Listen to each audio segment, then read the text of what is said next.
Hello সবাইকে, আশা করছি সবাই অনেক বেশি ভালো আছেন। আজকে হচ্ছে যে আমি কুলো আর্টের দ্বিতীয় পার্ট এবং লাস্ট পার্ট নিয়ে হাজির হয়েছি।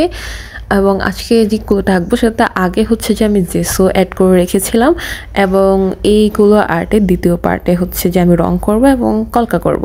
তো শুরুতে একটু হলুদ এবং লাল এবং একটু খয়েরি রং নিয়ে এটাকে হচ্ছে যে আমি ভালোভাবে মিক্স করে দেবো। তো আমি যেটা দেখেছি যে চারপাশে লাল রং করার পর হচ্ছে মাঝখানে একটু হলুদ দিয়ে মিক্স করে, কিন্তু আমার ইচ্ছে ছিল যে আমি পুরোটাতে সেম কালার করব এবং চারপাশে সুন্দরভাবে কালার করব।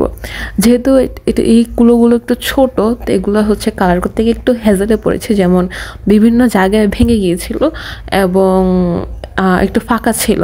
তো আগের যুগের কুলো যেগুলো বা আমার মা দাদিরা যে কুলোগুলো ইউজ করছে তাদের কুলোগুলোতে আমি দেখেছি কোনো জায়গায় ফাঁকা ছিল না, বা এতদিন দীর্ঘদিনের সময় ব্যবহার করার পরও তাদের কুলোগুলো নষ্ট হয়নি।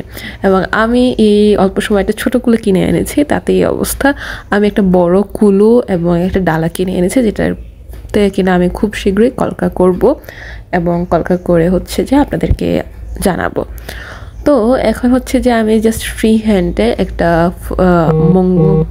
কলকা করে নিচ্ছি।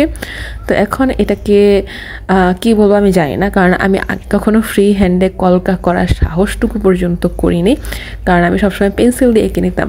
আমি দেখছি যে এটার মধ্যে পেন্সিল দিয়ে আঁকতে গেলে দাগ একটু বাজেভাবে বসে যায়, এবং সেই দাগ অনুযায়ী পুরা টোটালি কলকা করাটা হচ্ছে আমার পক্ষে সম্ভব না। তো এখানে কলকা করতে গিয়ে এই একটা সমস্যার মুখোমুখি হলাম। দ্বিতীয়ত যেটা হচ্ছে কালার শুকাতে আমি হচ্ছে 1 ঘন্টার মতো সময় দিয়েছি।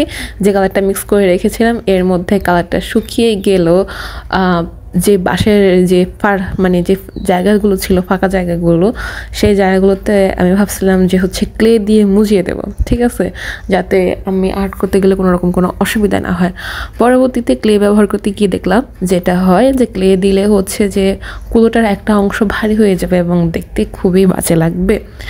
আচ্ছা, আরেকটা কথা বলি, যাদের হচ্ছে এই ছোটো কুলোটা ভালো লাগবে তারা চাইলে হচ্ছে যে ইনবক্সে নক দিতে পারেন, অথবা পারচেস কীভাবে কী করবেন জানাতে পারেন। কমিশন প্রাইসে ভালো একটা অফারে আমি হচ্ছে এটা সেল দিয়ে দেব। তো এখন কথা হচ্ছে যে এই কুলোর যে ভিতরে যে অংশটা সেটা আমি আঁকবো না, একদম ফাঁকা রাখবো এবং চারপাশে হচ্ছে যে একটা সুন্দর চিকন একটা পাড় এঁকে দেবো। শুরুতে ভাবছিলাম যে চারপাশে একটা পার কলকা এঁকে দেবো, কিন্তু কলকা করার মতো জায়গা নেই। তাই হচ্ছে যে আমি অফলাইনে মানে হচ্ছে যেটা চারপাশে যে আঁকাটা, এটা আঁকার জন্য হচ্ছে আমি ভিডিও করতে পারিনি। চারপাশে কোনোর মতো হচ্ছে যে আমি একটা চিকন করে টেনে নিয়েছি, এবং এটা শেষটুকু এতটুকুই। এবং ফাইনাল লুক দেখতে অবশ্যই অপেক্ষা করতে হবে।